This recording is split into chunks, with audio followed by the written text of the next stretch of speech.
So I think this is an attempt to try and get some of the positive things that come in a normal delivery into the caesarean section environment.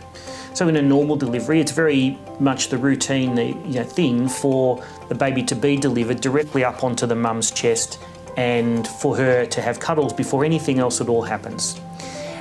And in a caesarean section, traditionally that opportunity's been lost. The baby's delivered, the cord is clamped, and the baby goes straight to the paediatrician. So the mum gets to cuddle the baby eventually, but there are several steps before that happens. So this is an opportunity to try and recreate some of that normal birth experience, albeit in the operating theatre environment, and I think that's really nice. I think when you have a caesarean, you can feel quite out of control during the situation. It's quite sterile and clinical. There's lots of people there and you're just kind of lying on your back and the baby's all of a sudden it's there, and to be able to be part of that is incredibly empowering, and to have that opportunity, if everything goes to plan, of course, is such a good step forward for women to be able to have that choice and ability to be part of the procedure.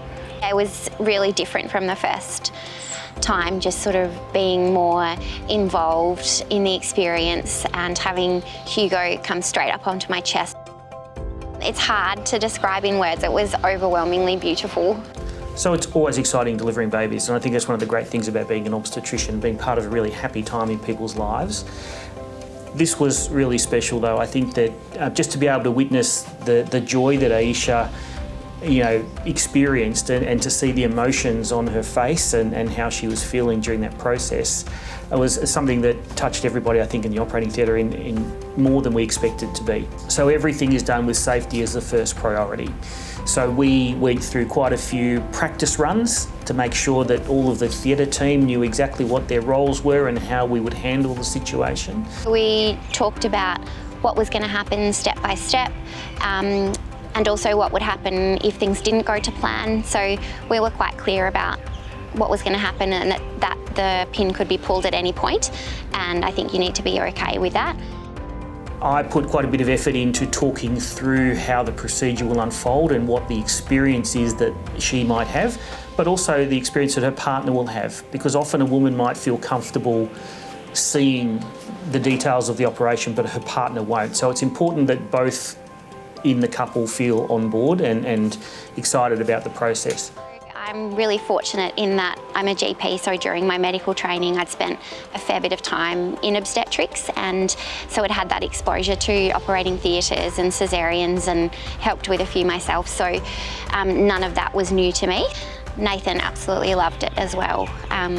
He had been prepared through my medical training. He'd heard a lot of horror stories, so I think he's a little bit immune to stories about operating theatres. And then he also watched some videos on YouTube of caesareans and made sure he was okay with it beforehand. And he was fine. I think he said he didn't watch it in complete detail, but he definitely knew what was going on, and he was as well. He was overwhelmed and just thought the whole thing was really special, and he was so pleased to be part of it as well. If you're at all interested and your obstetrician's able to facilitate it, and of course everything goes to plan, then I wouldn't hesitate. I think it was the best thing that's ever happened to me.